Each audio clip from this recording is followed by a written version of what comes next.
Hi everyone, I'm Heidi Jones and welcome to the GenX think tank.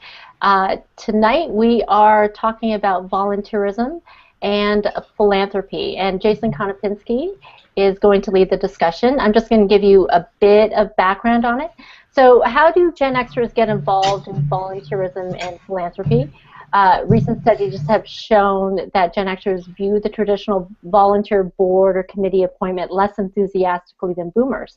So instead, they opt for short-term projects, initiatives that have real impact on the lives of families in their communities. So in this panel, we're going to explore the reasons driving volunteerism, civic engagement, community development, and social philanthropy. How do you say that? Philanthropy. Philanthropy. Sorry. Okay. Lost it there. Okay, Jason, I'm gonna hand it off to you. Excellent. Well, I think the first place where we can certainly start is a quick introduction through our panel this evening. I'll start. I'm Jason Konopinski. I'm a full-time freelancer here at Cowork 155 in New York, PA, working with small businesses and agencies, working with our company in particular on the GenX think tank. And I am a cusper as it comes to Gen X. I was born in 1980, so I'm kind of right there on the very edge. And to kind of start, certainly my level of involvement at a volunteer level kind of crosses all levels, everything from the kind of traditional board to committees and project groups. So as we run through the introductions, that's the way we can kind of introduce yourselves, is certainly where you fall on the spectrum of Gen X, and like a snapshot of your involvement as a volunteer, or be that as a board member or just a member of your community. So the way I think we can start with Bob LeDrew. That's me. My name is Bob LeDrew. I am a social media and communications consultant in Ottawa, Canada. You're going to notice a heavy Canadian contingent on this hangout, with a couple of Americans tossed in for spice. You're like the chili peppers in their porridge. As a volunteer and as someone who's done a little bit of work with organizations helping around managing volunteers, I've been pretty heavily involved. And as I was thinking about this panel, I began to realize that I've done more volunteer work than I actually ever thought I would do. It's kind of ruining my reputation as a mercenary. So. And that's me. And tonight's beverage is Dalwhinnie. Oh, well done. Oh, I have the Bullet Rye in my glass, Bob, so I think we're in good shape. Okay, so who's next? Marching right on down the line. Doug Knight. Oh, that's me. I'll start with the brew. Is Guinness, 34 Days to St. Patrick's Day. Hello, everybody. My name is Doug Knight. A lot of people call me DK. That's because I am very proudly a person without a middle name, so it's just Douglas Knight. I have a small little shop I just started recently called the Connect the Dots Movement. It is a organization based around the idea of the 4 pillars of community.com, .edu, .org, and .gov. Try to find ways to coordinate our communities even stronger than the typical who you know is what doors open up for you. I've spent my entire career, most of my career, in the nonprofit sector, so I consider myself a cheerleader and a nonprofiteer. I am a Gen Xer, 1972 born, so this is right in the sweet spot for me. And I can tell you that my theory of the Gen X community is that there is so much conversation happening within the millennial and the baby boomer. If I could put this in DC terms, where I lived for 15 years before moving to Pennsylvania, we are the swing vote potentially here for a lot of conversation and discussion, and it is exciting to see places like this come up to talk about what Gen X is, because I know that's the first big question, and then secondly, what are we as a group and what are we not as a group, and figuring out how that can be something that could benefit all parts of community. So really thrilled to be here, and I thank everybody for inviting me to this merry band of men and ladies. Wow. I love that introduction. I almost want to come to every single one of our hangouts. Sign me up. I am more than happy to do so. Very cool. We'll keep you in the loop, DK. Heidi? Oh, okay. Hi, I'm Heidi Tau, and I'm drinking water. It's very exciting. It's tap water, though. Do you know what fish do in water? It's gross. So I'm a usability designer, user experience expert in a big corporate company, and I've always been on the for-profit side, and so I have balanced that soul-suckingness with various volunteer positions. And currently I volunteer at the CNIB, which is the Canadian National Institute for the Blind, and I literally read to the blind. Well, actually, it's a digital library. So what we do is we read and we record books, and then people with visual impairments can read by listening to books. And I've been doing that on and off for about 12 years. And in addition to that, I volunteer with the Santa Claus Parade every year in Toronto. It's a huge parade, and there's a small marketing contingent, and I've done the social media for the past 3 years. But most of my volunteer efforts are put toward this organization called Not Far From the Tree. And I do all the social media for Not Far From the Tree. And what we do is we pick and share fruit from the urban forest in Toronto. Awesome. Very cool. Heidi, Hesse, are you going through this one too? Well, I guess we've already been through the introductions. I'm not as prominent as everyone else here, but anyway, I'm Hesse Jones. I work for our company, and I'm an older Gen Xer, closer to Bob's age, as we established earlier, but still younger than Bob. Go ahead, say it, Hesse. Go ahead. And I'm drinking water, which makes me younger than Bob because it makes me healthier than Yay. Bob. Cheers. Yeah, but I feel better. There you go. In terms of volunteerism, and I thought about this a while, for some time, because I wasn't sure really what I did, whether or not what I did was voluntary, philanthropy.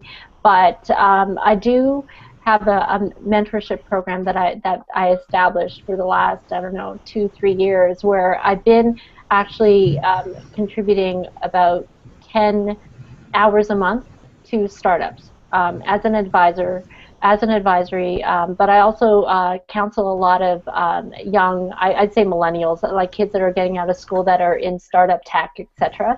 I actually volunteer 1 hour per kid per month, and there's about 6 or 7 kids now that I talk to, and all I do is I talk to them every month, and we talk about their goals and what they want to do, any challenges that they face, that kind of thing. So from that perspective, like I give my time because that's an area that's easy for me. In terms of philanthropy, I actually, one thing that's really important to me that I haven't done in a while, but I really want to get back to is actually the work that I used to do with Haiti. And I used to, way back when I was younger, I used to go to Haiti at least once a year or so, and we would build homes, we'd raise funds here through our church, and we'd actually create an experience for kids in high school. So I did that for a while, and then I stopped it, and then my sister started up again, and then she asked me to start up again with her to actually help develop more programs for kids just coming out of high school. So that's an area I want to get back to. Awesome. And last but not least, my lovely wife. Hi, I'm Lisa, and can you guys hear me? Sorry. Like a Ron Burgundy moment. I'm Lisa. I am. I volunteer. Well, first off, I am a teacher full-time, and I do a lot of work, obviously, with the children at school and different clubs and activities, and I'm currently an advisor of the Junior Honor Society. And our big focus with those students is service projects and volunteering.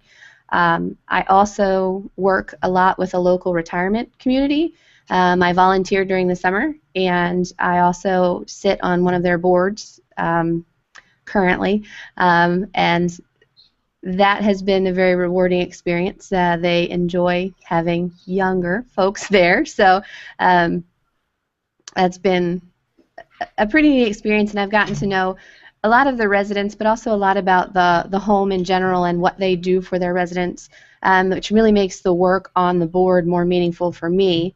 And then my big volunteer effort, I joke often it's my summer job, is I am the coordinator of the Relay for Life in our town, and that is one of the largest worldwide fundraisers for the American Cancer Society. So I do a lot of work with the American Cancer Society, and through that, a lot of work with our community. I've gotten to know a lot of the community groups and a lot of the other charities, especially in our town and the community that we're working with and also end up working for. I guess I am on the surprisingly younger side of the Gen X age group. I thought I was sort of more towards the middle, so I'm happy to be on the younger side. But I've found, and I don't know if I'm supposed to jump into this yet or not, but I've found that they say people now are not looking for long-term commitments, they're looking for experiences.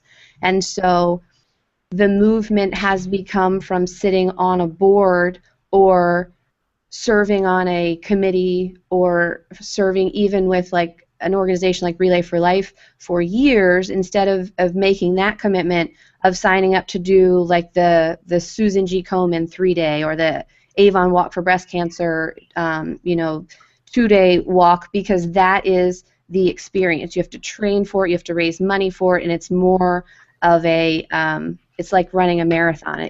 You get that experience part out of it. So I just thought that was an interesting statistic that we talk about a lot with Relay and making that experience.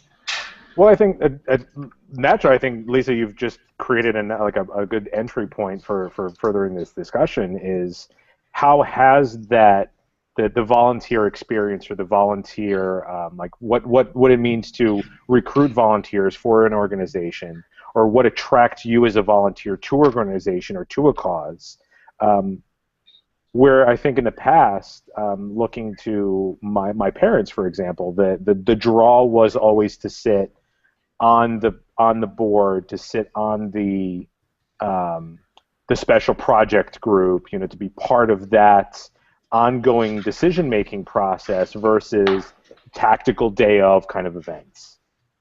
So certainly, any comments, kind of in reaction to that, I think that'll be a good place for us to start. I'll go. I was thinking about what I learned from my parents growing up. Did they ever volunteer? And I couldn't really think of any examples of them volunteering, but I think it was because I was a kid and I wasn't aware of the activities they were doing was volunteering. They did do a lot of work and spend a lot of time at the Chinese school where I went to school every Saturday. But after the school, there would be parties and activities, and my mother would dedicate her time and my father would make art and stuff like that. And so I realized, only in thinking about this conversation, that was volunteering. So what that taught me about volunteering was you just do something that you enjoy. And so I haven't looked at, okay, I am going to volunteer. I've looked at things that I want to get involved in because I believe in them. Mm.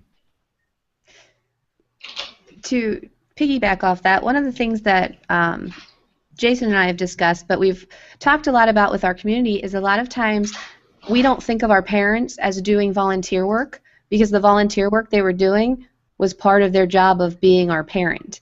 They're volunteering with dance, or they're volunteering with Girl Scouts, or things that I was involved in, softball and sports, but they were the team parents. They were still volunteering, but it was as my parent. And so now I'm at the point where I see my parents doing more volunteer work and stepping outside that, because they don't just have to be my parents anymore, or now they're grandparents, but they find opportunities in the community. And my mom is actually the one who got me involved with the retirement community that I now work with. So I just think that's interesting, because a lot of times we do overlook that because the volunteer work they're doing is part of their parental role, I guess. Right. I want to just bring up one of the things that I think Heidi brought up was this sort of sense of transient involvement in volunteering.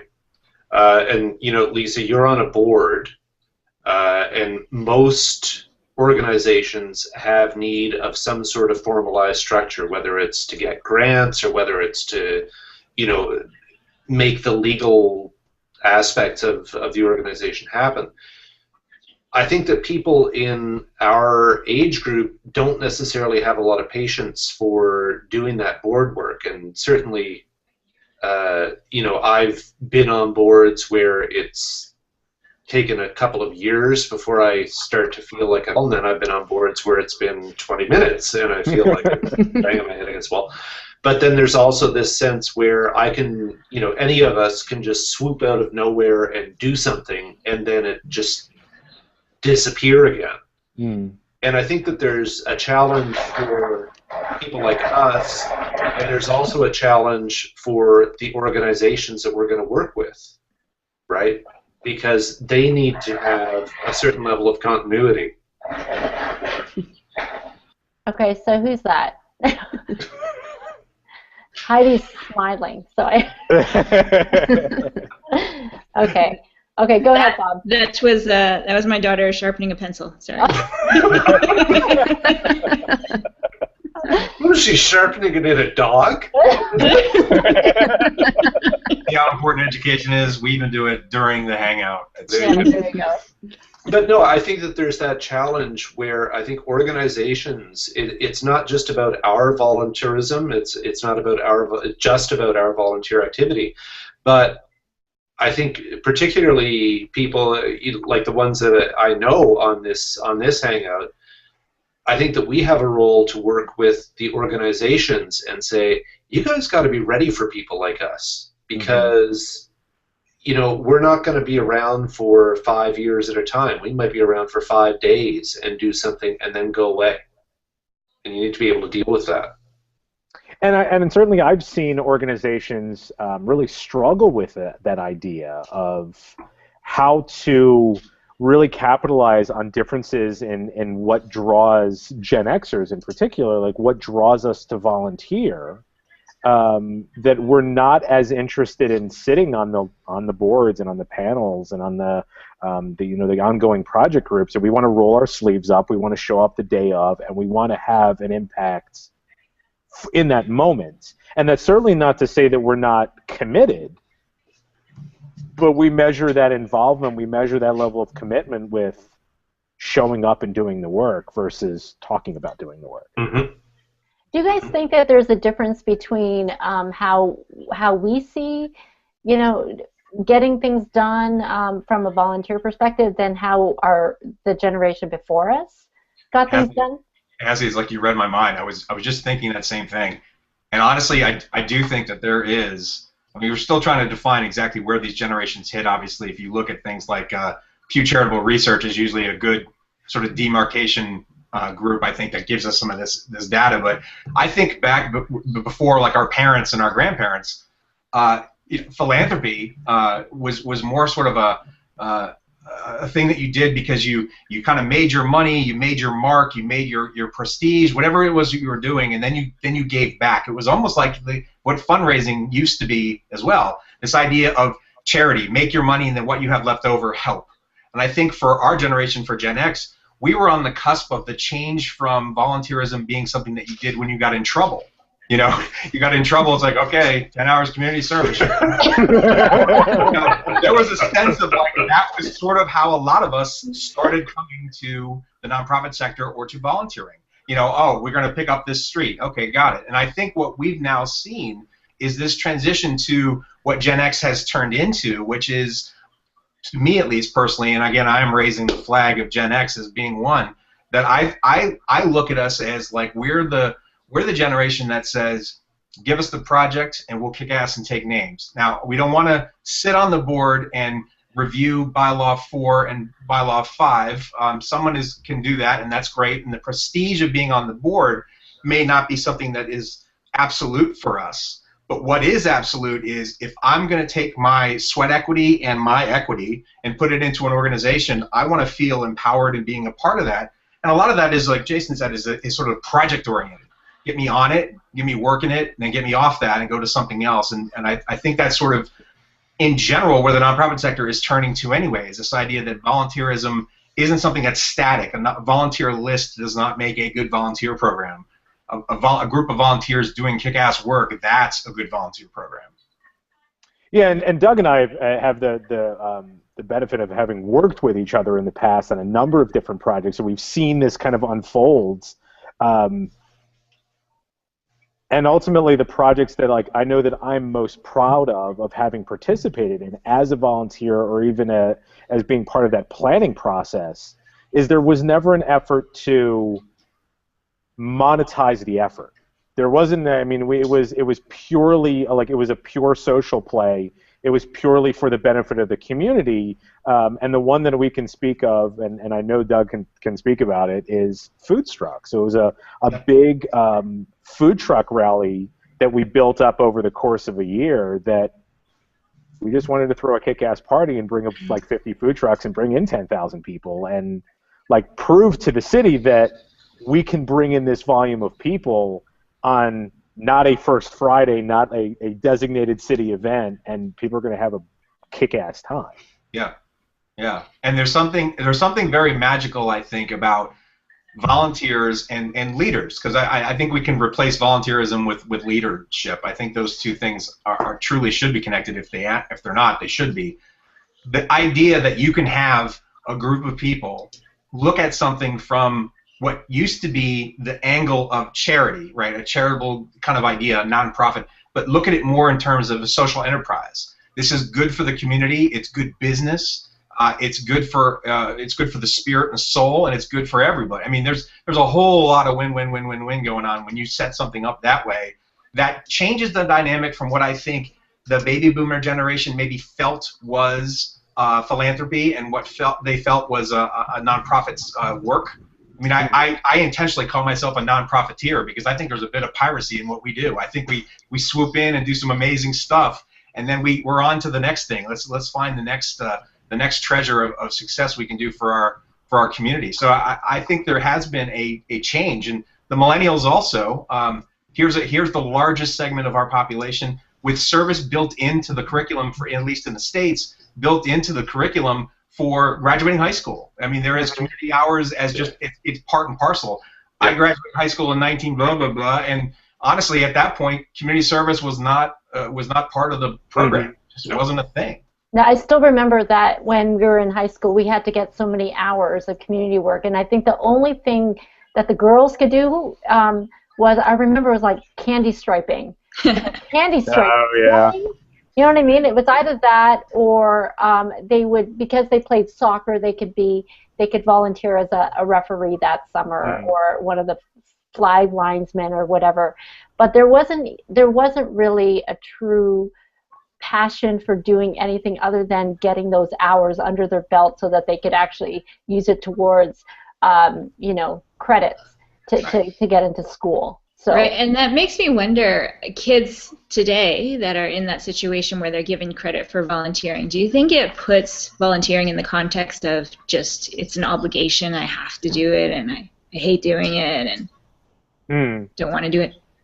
Well, maybe there's an opportunity here to talk about and explore this a little bit further. Is that what is it that takes us from being, the kind of passive outsider and saying, hey, it'd be cool if somebody did this, or hey, wouldn't it be great if the community, the city, the town in which we live would do this, into I'm going to do it, or I'm going to rally a group of people together to do it, or to find the organization that, if that organization doesn't exist, well, damn it, we're going to build that organization to make it happen. Like, what is that takes us from being it would be nice to I'm getting involved? I think the first thing is always some sort of emotional connection that you have with something. A number of years ago here in my city, a homeless shelter for women burned down. And there were stories in the media, obviously, about this, and lots of, well, someone should do something. This is a bad situation for these women, and it was horrible because here they were already homeless, and now the shelter that they're living in is burned down. This is doubly horrible.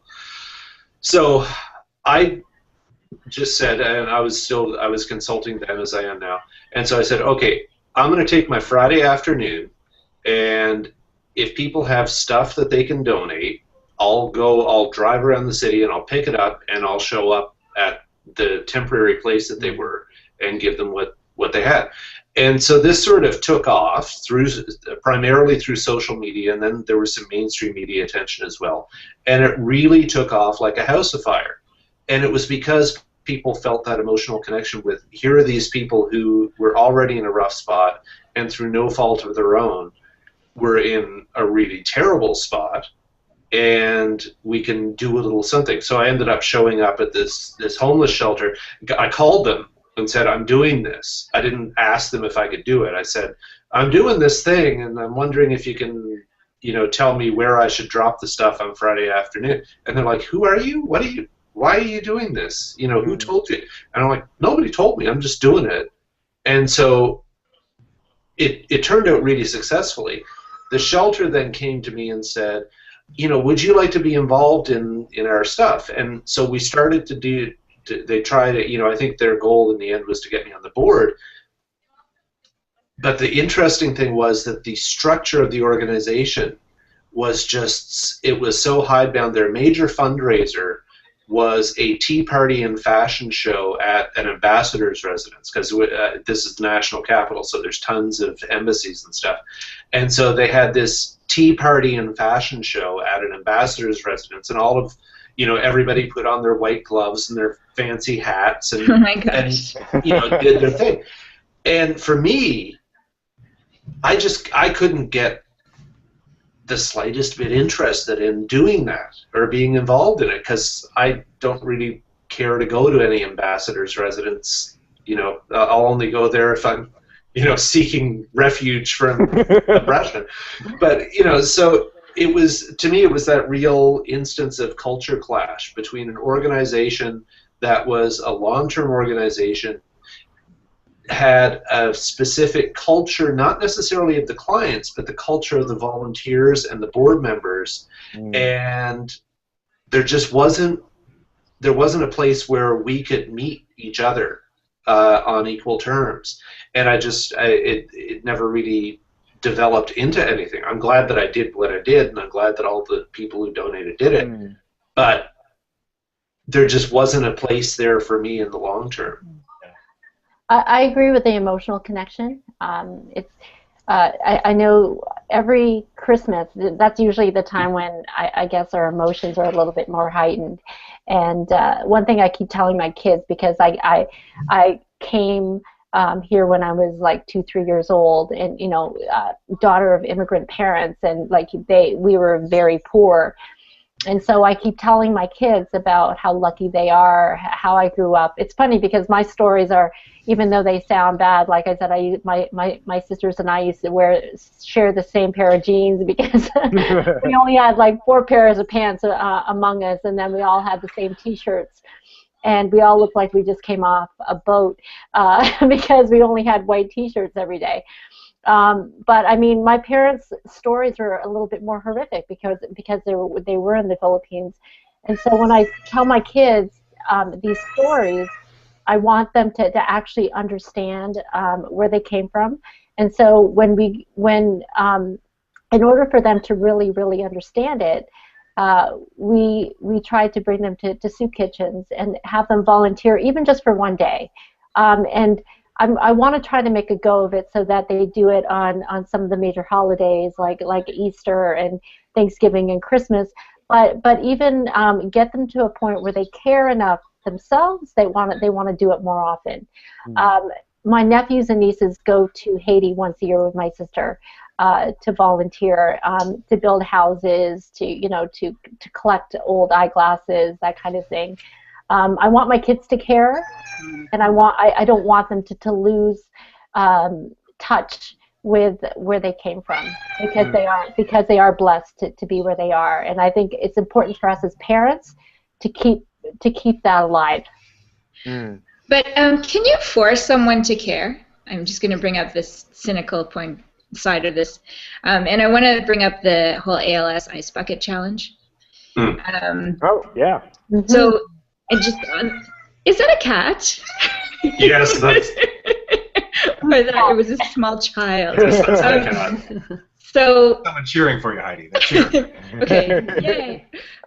Just on the topic of motivations to give time or give money, and with the whole ALS Ice Bucket Challenge, there were people who cared for the cause truly, and they understood it, and that's why they did it. But I think the most part, and why this campaign was so successful, is for the humble bragging and the ability to show off, right? And so I guess my question is there less value in charity that's done for more self-centered reasons? Or is it just as good as doing it for reasons of the heart? So back in the day when I was a director of development, I would have immediately jumped in right now and said, no, anything you do is great. Awesome, awesome, awesome. Raise money, raise money, raise money. I think the truth of the matter is kind of plays in the gray area a little bit, honestly. My personal take is, I think from Gen X and moving into millennials, I think we have looked at philanthropy very different from the earlier generations who looked at it as gifting, as giving money or giving even time to sit on a board. I think what people look at now is active philanthropy. What am I doing throughout the day? Social philanthropy, commerce philanthropy. That's Tom's Shoes. The rise of Tom's Shoes is, I think, a great example of this, where people are like, well, hell, I was going to get shoes anyway. Let me get a pair of these shoes. I get the great shoes I'm looking for, and someone else gets a pair of shoes simply by me doing commerce. And I think if there's anything that has kind of caused this movement, is everybody here has something in there. Yes, this is a black bear for those of you Canadians. I'm Represent, yeah. That's right. This is my DC life still staying with me.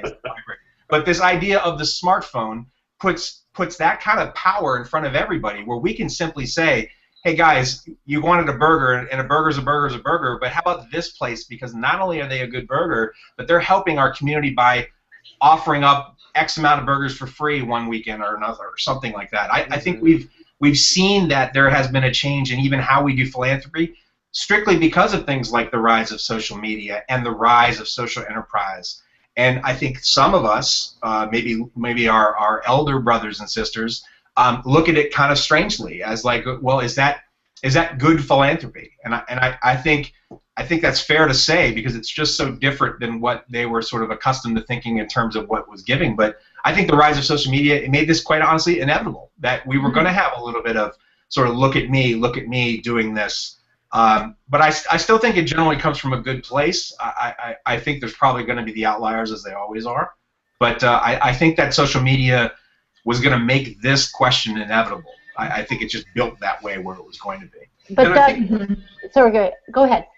I was just going to say, I think the Ice Bucket Challenge is a really fascinating case study for me for a couple of reasons. The first one is that it wasn't, again, it was one of these things that wasn't sanctioned by the ALS Society. It wasn't, you know, let's make a viral campaign. What can we do? It was some dude who said, I want to do this, and, you know, and it started, and then it took on a life of its own.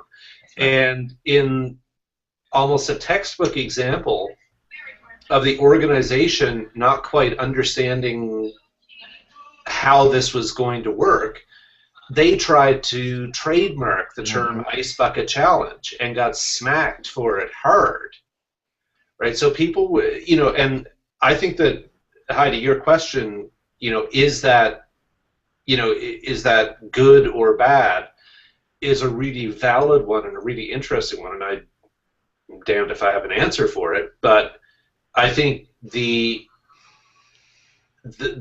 phenomenon of the Ice Bucket Challenge is, again, it's a challenge to the organization as well, because they have to figure out, okay, now we have all these people doing this. What the hell are we supposed to do now, right? And that's the big challenge to the organization. And if they're, you know, if they're GenXers one of the challenges, I think, is the problems is that the people who are running organizations like the ALS Society aren't necessarily people who understand things the way Doug explained them. Mm. Well, so here's a stat to chew on for a moment as we go dig a little bit deeper into this, and looking primarily from an organizational standpoint. You know, if you're a volunteer to an organization, you are twice as likely to donate to a charitable organization as a non-volunteer, because then there's again, this speaks to that emotional connection, that there's some understanding of, you know, knowing the work of what the organization does and seeing the people that the organization benefit. I was just thinking about when I was running a social media campaign to fundraise for Not Far From the Tree, and we had one of those thermometers to show where we were closer to our goal, and I donated just so that we could raise the thermometer, and then I would have something good to talk about in social media. Of course you did. There's a true adage in this, which is people don't give to causes, people give to people. You first fundraise and then you fundraise, and so there's this concept of you know, I can blanketly go out and to their credit, the American Red Cross, for example, whenever something really goes sour somewhere, they will open up their text this number, and $10 donation goes to the American Red Cross like that. And a lot of people will do that.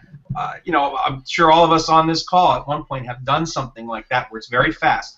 But if you really look at your philanthropy, if you really look at where you go from, you were introed to it by someone. Lisa pointed that out right at the beginning here. You were introed by your mom into a wonderful charitable group, and then that moved you into leadership and wanting to do more. A lot of us, we give because we know the people who are in the organizations, or the organization is directly affecting us, whether it's American Cancer or another group like that, where we say, I had so-and-so in my family who was affected, and this group has benefited wonderfully with the donations that I do, and so therefore I support.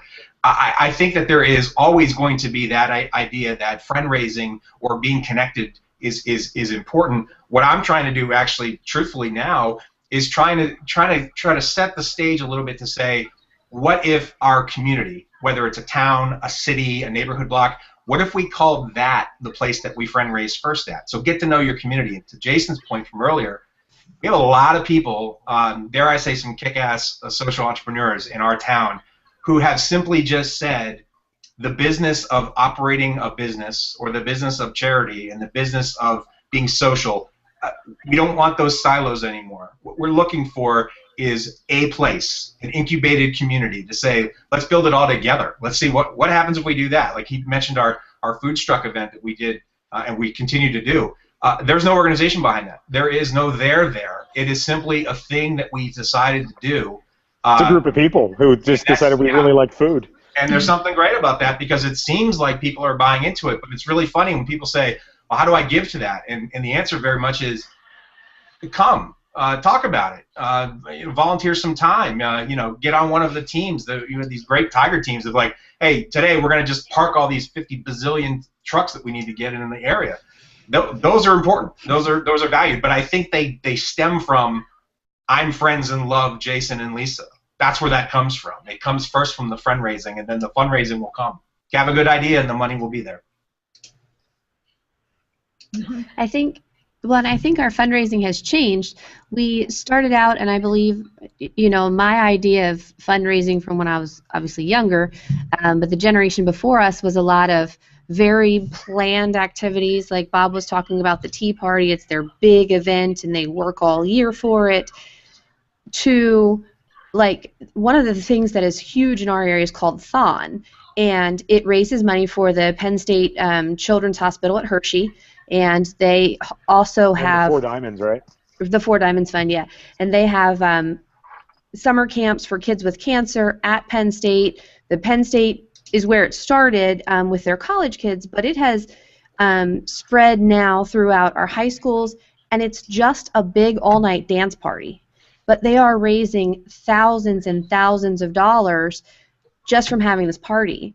But what's happening is middle school kids are getting involved with their mini-thon, and then high school kids are doing it because it's a fun party, and then they get to college, and they're actually the ones who come out and they'll stand out on I hate to say street corners, but they stand at intersections near us, and they'll can for money. And I am sure that this happens by chance, but it always seems like it's the coldest weekend of the year or the rainiest weekend. I mean, they're always out in terrible weather, and they raise thousands of dollars every year for a local charity, a local hospital. Yeah, but total it is millions total for the kids. And I've seen both sides of that. I've seen our students who've gotten involved and really enjoyed it, but I've also seen students who had childhood cancer who got to benefit from those programs.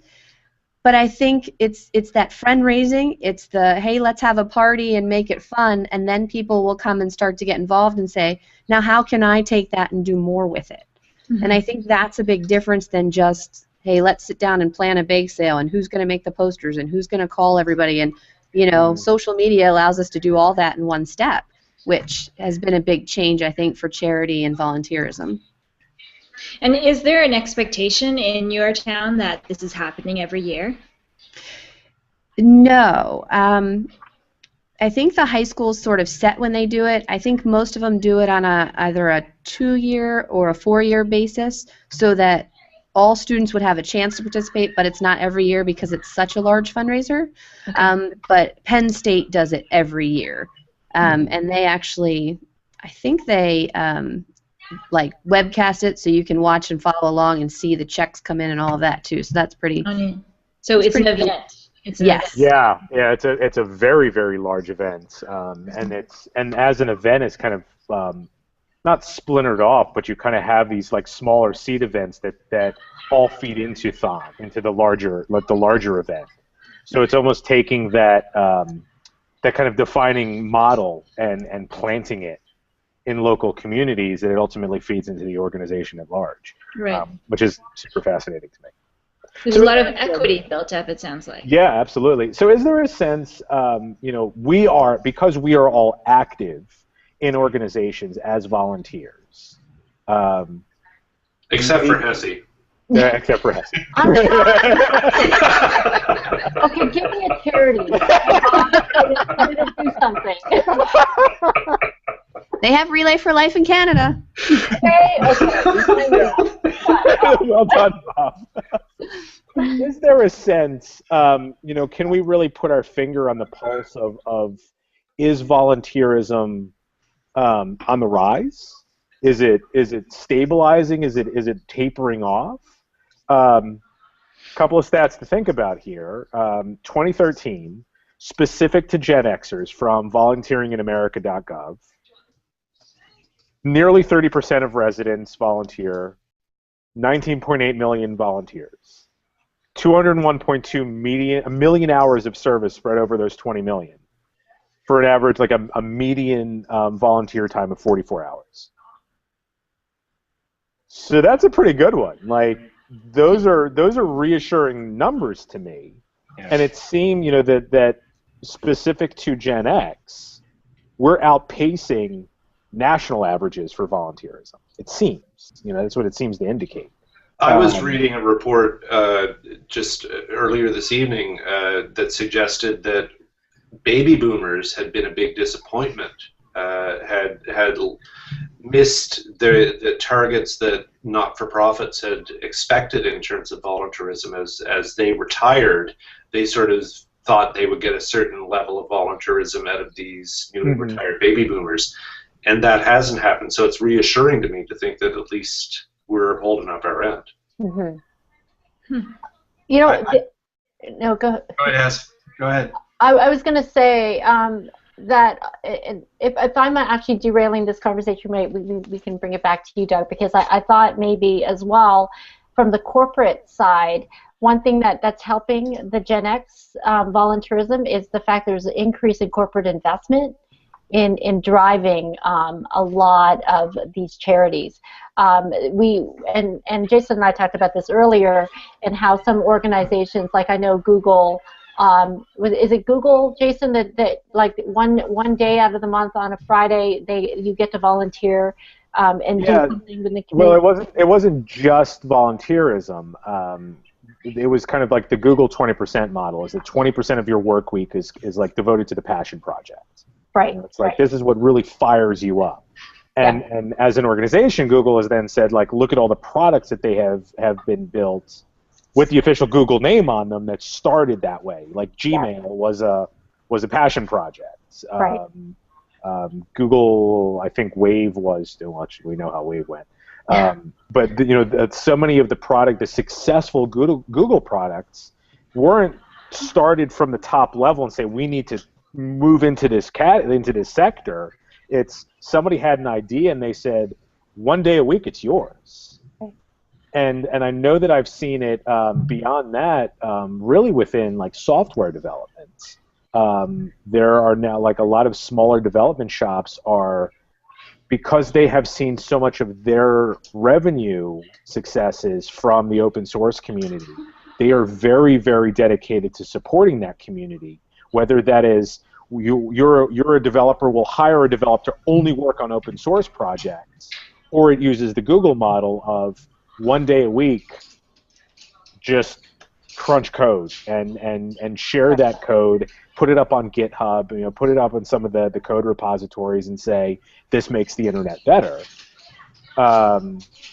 Onto like Salesforce, which is pretty, like, they are really well documented for what they do. Like we'll take the whole team out into the streets and we'll work on a service project as a company or as a team. And that's kind of like the corporate mandated volunteerism. Well, I want to take the cynical view because, I love that Doug is talking about this whole social enterprise. But sometimes I think it's a buzzword that corporations can jump on because it also gives them, some kind of credibility within the community to say, hey, look at me. It's one of those look at me type things. I'm doing good. But I mean, is that really authentic? And sometimes I think that the rise of the social enterprise and the amount of investment that's going into it to make a company look good doesn't necessarily mean that they are good. Yeah, it goes back to the topic of, does it matter for what reason you're doing it? If it's not authentic, and if it is for branding reasons, does that make it any less good or helpful? And here is a good place to bring up BellLetsTalk and that whole campaign. So Bell in Canada, on one day of the year, all texts and tweets as well, with each one that you do with the hashtag BellLetsTalk, they make donations to support mental health. Mm-hmm. And the criticism has been that, well, why not just give the money that goes into printing those billboards and those ads and whatever? Why don't you just give it to support mental health? And just to add on to what Heidi was saying, Bell is a very diversified company here in Canada. It owns a phone system, it owns wireless, it owns internet, and it owns a ton of media properties, both TV and some print and a ton of radio. And it saturates its media properties with BellLetsTalk for a period of several weeks before the actual day happens, and it just happened 2 weeks ago now, I think it was.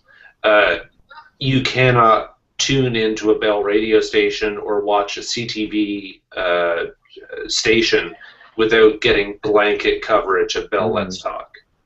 And I have big issues with the amount of corporate push that comes behind that. Yeah. I think that's a very fair question to ask of corporate philanthropy. How much of it is authentic? Very much like, though, I think we ask anybody who's giving to us. But I think we've all experienced this, especially those of us as non-profiteers, where you have those businesses that you don't see 364 days of the year, and then at the end of the year comes a check, and they get on the list as much as any other company, and they're gold level, and you say thank you, and all that's great, and you ask yourself, is that philanthropy, or is that just sort of the tax break idea? Where is the line for that? I do have a theory on this that I think brings us back to the question of, how does this define Gen X? I think when we were coming through, and again, when I was in college, it was the early 90s, 90 to 94, and the big route that you had to choose was, are you going to go the .com route? And as the tech bubble was just blowing up, are you going to get into that and sort of make your bones and be the next Google, or are you going to be the .org route, and you're going to do good and make no money and have to do a whole lot with a whole less? And I think what has changed is people said, let's reject that. Let's reject that idea. I think I can do well to myself and my family, my friends, and my customers, and also be a good steward of the community, and not have to decide which way the wind blows in terms of my giving or my support. And I think there's some really excitement in there. I think you're right, Hesse, that there is now a quick, it's a vacuum, so it's being filled by people who are calling themselves social enterprisers that aren't necessarily doing that. They're doing it because the moniker sounds pretty sexy. Let's put that on there and say, yeah, we're that. I think that's why the rise of things like the B Corporation and groups that are certifying like that is very important. I think it kind of gives it some credibility. But I think the reason that this maybe happened too was, again, I put myself back in the day. The nonprofit sector has a real issue with succession planning for Gen Xers. There were a lot of baby boomers that were running these charitable organizations to this day that are locked in. They don't want to go anywhere. They're very happy being there, and a lot of nonprofits are notorious for not having good succession planning. And so they're just sitting there kind of brewing with their own ED that's been there for X thousand years. And I think the Gen Xers who kind of said, I don't have time to wait on this, or there is no succession for me, went back into the for-profit sector, but kept the sensibility of wanting to be good stewards of their community. And I think, boom, they just went back and said, all right, let's bring this into the for-profit world. How can we do this? And then I think that goes back to Bob's point of this. Let's just do it. No matter if the charity is interested in sort of that program happening at this moment, it's good for the program. It's good for the charity's customers or customer base. Let's just make it happen. Mm-hmm. I think that's where we're going. I do think we're on first base. We haven't rounded third and going home yet about what social enterprise really is. But I'm a guy whose glass is half full and looking for the next beer. So I think it's coming. It's not there yet, but I think we're getting there to kind of help what it means to be a social enterprise. I know, but it starts with the intent, right? If the intent is there, then that's half the battle, and you have to get people like you to kind of follow the same path. It's when you have the ulterior motive. And Heidi, I've kind of wrestled with this as well, because I know people who've done really, really good things, but the first motivation isn't about doing good. It's about the end result and how they can capitalize on it. Mm-hmm. But people tend to justify it and say, well, if the end result is the same, then who cares what the initial motivation is? And I think that's a huge disservice that we're doing if there are people that think that way. Yeah. How about the big check, right? How many companies want to go into the soup kitchen or go into the homeless shelter with the big check with their execs, and they get all behind it and they show off the big check? And some of our arguments, not to be absolutely idealist, is what's the need of the big check? The little check is great, and more importantly, your boots on the ground here is the best thing. But that's, before there was social enterprise, there were really smart PR shops within big companies who PR'd the hell out of their philanthropy very well. And so I don't know if it's necessarily has changed. Maybe it's just changed departments and changed letterhead names. But there's always been that sense of, companies want that. And I guess, from a business standpoint, to kind of put business back into the nonprofit world, you got to appreciate that. You want people to be able to put something in their newsletter and showcase it to their shareholders and their customers and friends that they do it, because that's inevitably what's going to move the engine of giving back to you. So I think in a way you got to sort of do that, but I don't think you should get rid of your values and voice simply because somebody is dangling a big check in front of you. And I think that's where, to Hesse's point, I think that's where companies have to sort of ask themselves, what are we doing this for? And hopefully their answer is that it's a good intention for community is somewhere in their top 2, 3 picks. Mm-hmm. So is the struggle really then, within the smaller organization that puts on the big banner event every year, the Tea Party, the black tie event, that big kind of flagship event that everybody attends, that understandably drives lots and lots and lots of giving. But think about how much more successful that organization might be if that, is that event being done for a very small a small group of donors that happen to write the big checks, at the risk of disenfranchising those that can do the smaller donations and can see that donation can go much further because you've removed the overhead. By eliminating an event like a black tie event that had cost huge amounts of money, but might raise $500,000.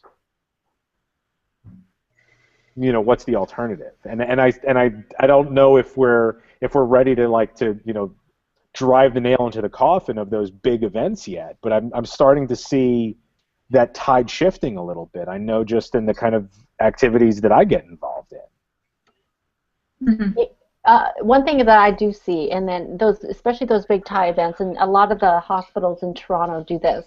And unfortunately, they're the ones that need to be connected more to the community. Mm-hmm. But what they end up doing is they connect themselves to people with the big wallets instead, and they use those relationships to continue to drive the donations. And it's unfortunate because they're the ones that from a social standpoint, they don't know how to talk to people. Like they create these programs that aren't really that, I don't know, it's not transparent. Like North York General Hospital, for example, it's a great hospital for what is that called? Okay, you have babies there. Is that what is the term? It's a maternity hospital. No, that's not the term. Neonatal. Anyway, so they have this program where mothers would actually send pictures of their babies, and then they would have this whole wall of all these kids that were born at North York General Hospital, and they would tweet out all this stuff, and there is an opportunity for all these women in the database to actually give a little bit to the hospital, like maybe $1, $2 every time they entered. There was that program that was started. Unfortunately, they didn't want that. They said it was just too little, and they wanted the big bucks to be able to fund some major innovations that were happening at the hospital. So those little things they got rid of. Right. So and when I think about it, if those are the little things that that add up over time, if they continue to foster that year over year, unfortunately what they end up doing is they take like 60% of their budget and then they put it towards that big golf event in October, or that big tie event in November. And half the time, where's the ROI? I mean, they can spend $200,000 on it, and maybe they'll make some of that money back. But I mean, the connectedness to the community is just not there, and I think that's where they're losing out. But I think you mentioned ROI, and that's probably part of the problem, is because they have these financial goals and they don't necessarily have social goals, which are harder to measure.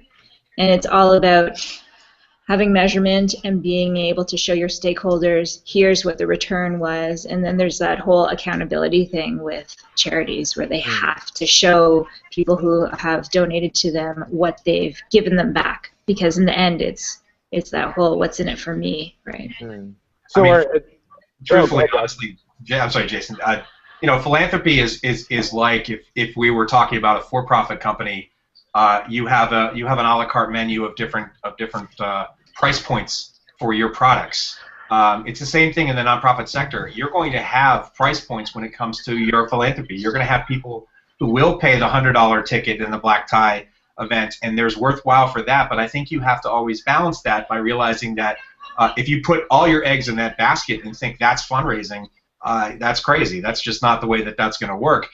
You have to have the smaller ticketed events. You have to have the $1 in the jar events. You have to have these different kind of things, because honestly, we're coming from different places. And again, to get back to the generational thing, we GenXers we're everywhere now. I mean, there's 50 million of us, so it's not like there are Just a hand pockets of these that we have to sort of identify where we are and then sort of fundraise to that. We're all over the place, and so I think there is value in having the big ticket event to showcase some things, because the return on investment, as was said before, a non-profiteer said this to me one time a few years back, and it always made me laugh. And love doesn't pay for the rent, and what he meant by that is, we can have good hearts, but $1 is not going to cover the cost of that homeless shelter staying operating the way it is. You're going to need some big ticket holders to do that. But if you sell your soul too far that way and become big donor, only corporate donor, big checks are the way we're going to live, you're losing out on what I think is the strength of our generation, which is, look, we know, again, Pew Charitable has statistics on this. We took the biggest hit in the Great Recession here in America. We know that we're having the biggest trouble when it comes to our finances as we sit here right now. But that doesn't deter us from giving. We give more than we've ever given before in terms of individual donations, and we are way more active, as Jason mentioned earlier, about just getting in the dirt and making things happen. So if we lose them and we only think, well, you're not in the right zip code, I'm not going to ask you for dollars or support, you're shooting yourself in the foot as a nonprofit organization. So I don't think you should just only do those big ones. I think you have to have that comprehensive amount of fundraising that hits the different strata, and then honestly connects them all, so that you have big donors and medium and small donors, realizing that all three of those buckets are just as important. There's not one that's more than the other. Yeah, because the other thing is the person that can only afford to throw it back into the jar, when they're older, they'll be able to afford to buy the ticket to that big gala. Exactly. Yep. That's right. That's right. Okay. So I think we can ask one final question, yes, because I want to kind of get to where, now that we've seen where things are, and now maybe we can kind of prognosticate a little bit and see where things are going, and see, like, will new models for engaging volunteers, or new models for, like, what we're defining as social philanthropy?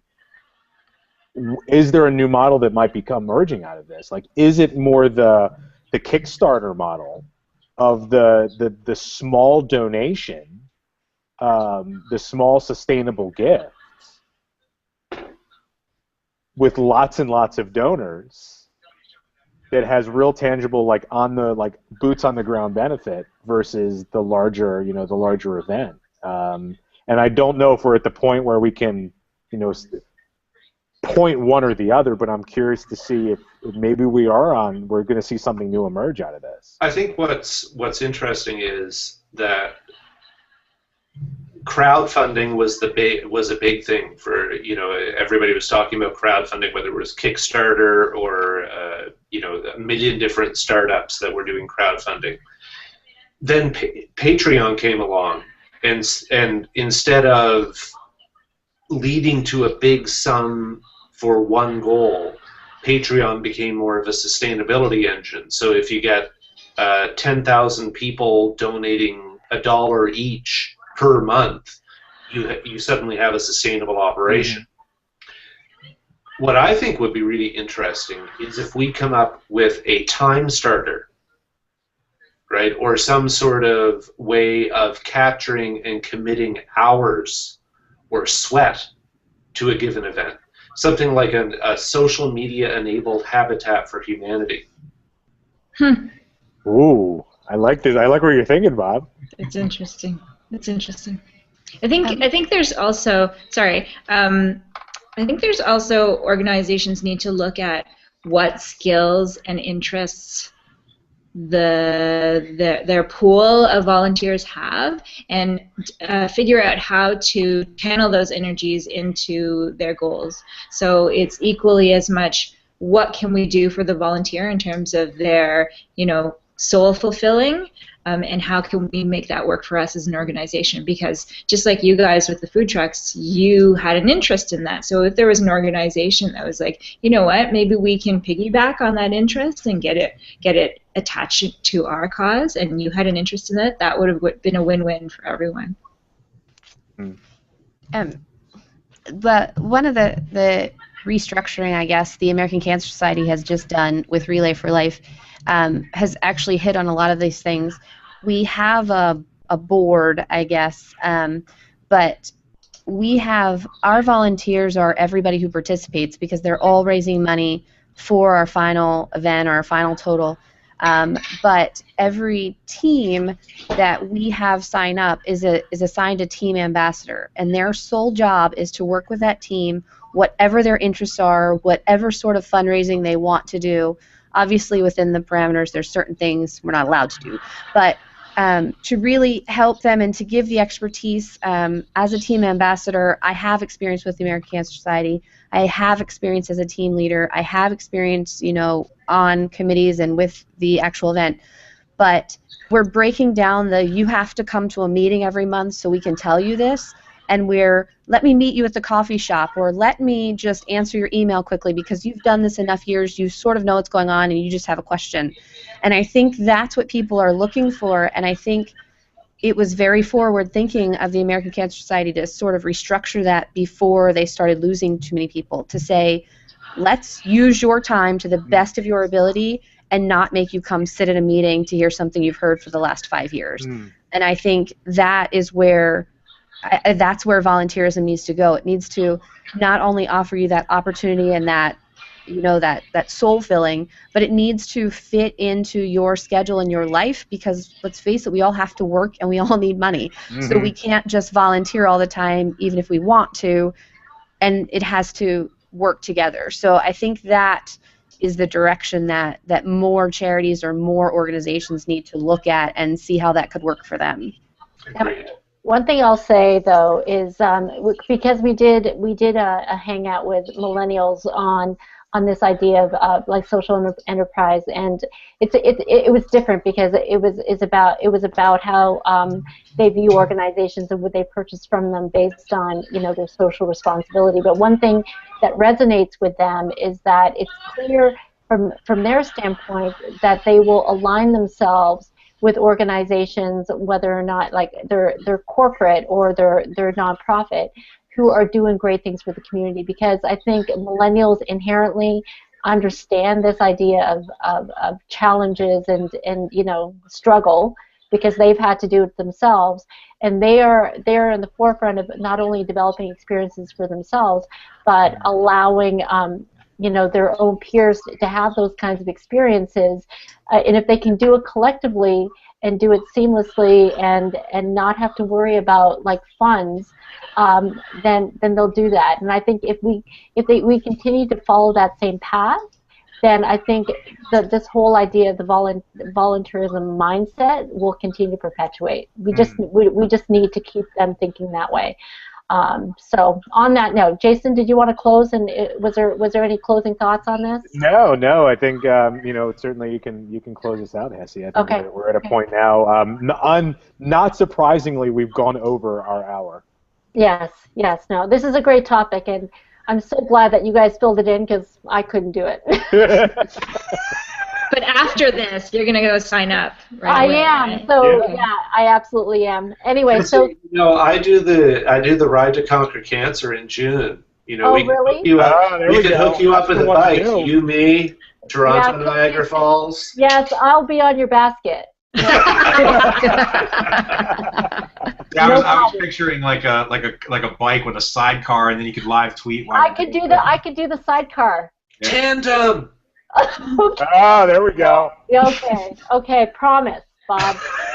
Wait, did I just hear that? Yes. Did I just hear Hessie come I just crossed my hands behind my back. Anyway, okay, I'm going to close us out. Thank you guys for stopping by today. This is a great discussion. Please hang out after I stop the broadcast. And everyone else, thank you for joining us. And we'll be back in a couple weeks. I think we're going to tackle finance and spending, but we're going to do it from the women's side because we already got a bunch of men talking about how they spend money and save money. Okay? So thank you, everyone, and we'll see you next time. Bye. Cheers. Good night, all. Cheers.